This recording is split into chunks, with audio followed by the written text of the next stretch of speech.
So is the original Blackmagic Pocket Cinema Camera still a good camera in 2023? Oh, yeah. But wait, so before you click on this video and open an eBay tab to go find one for yourself, let's talk about why you should get one versus why you shouldn't. The first thing you have to ask yourself before buying any camera is, how do you like to operate while shooting? You need to think about how you shoot or how do you want to shoot. Battery life. Do you like being able just to throw one battery in the camera and be able to shoot all day? Sensor size. Do you care about full frame, Super 35, Super 16? What is the look you like to go for while shooting? Do you prefer internal NDs so you're not messing around with trying to screw on some front lens filters? Do you like being able to change your white balance, your aperture, your ISO, all just at the click of a button while you're shooting? The Pocket camera, this doesn't allow you to shoot quickly. It makes you double, triple check your settings before you even start rolling, because once you start, that shot is set. You have to take a hard look at how you like to operate before committing to any camera just because the image looks filmic. All right, next, why are you even looking at this camera? Is it because some YouTuber said it looked filmic? Because you heard Shane Hurlbut say it was like the perfect camera to learn on? Whatever the reason is, you have to understand the reasoning behind why you're even looking at this camera. Yes, the image quality is amazing.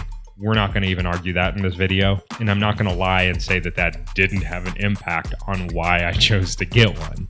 But the main thing that drew me to the camera was its simplicity. I control ISO, white balance, aperture, and I shoot at 24 frames a second. When I'm running a set, I am having to control way more than just framing and exposure. So when I have the opportunity to shoot on my own, even as something as simple as an afternoon walk, I love the ability to put all of that other stuff out of my mind and just focus on shooting and being creative for me. Finally, what stage are you at in your filmmaking career?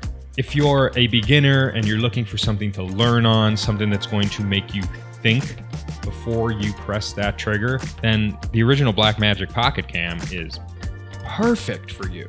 You have to ask yourself so many things before leaving the house with the camera. Do I need ND? Do I want a lens with some stabilization? Do I want something to actually stabilize it? Am I just going to hand hold it? What am I looking to shoot that day? How many batteries do I need? Do I want to go for like an external battery solution like this where I can throw something on and be able to shoot all day, but it's going to impact the weight of the camera? The OG Pocket Cam is the perfect camera to learn with because it makes you slow down and it makes you think. But most importantly, it makes you work for a good image. Hell, half the time I don't even get a good image out of this camera and I find myself just butting heads with it all the time. So if you got any tips, please throw them down below. For any budding DPs out there, this camera is going to teach you way more than just framing and exposure. You learn the technique and the forward thinking that's required to operate at a professional level. And even if you are a professional, this thing is a fantastic piece of equipment to throw a little pancake lens on, so you always have it in your bag for, say, location scouts or for some test frames or, hell, even the best looking family movies. Now, there's a ton of flaws with this camera, and I'm not going to get into all of them, but even with all of those flaws, I find myself loving this camera more and more each time I use it because it continues to humble me. Every time I pull this camera out, I find myself constantly asking, do I even know what the f*** I'm doing? But in the best way possible, because it keeps me fresh and on my toes. This camera has reinvigorated the way I like to shoot because it makes me stop and it makes me think before I ever press that little red button on top. In the 3 years I've had this camera, I've underexposed, overexposed, forgot memory cards, forgot batteries, couldn't hold it still, hated that the slowest I could shoot was 30 frames a second. But through all of that, I learned to quickly judge exposure, ensure that I always have extra cards, and my batteries are topped off the night before I shoot.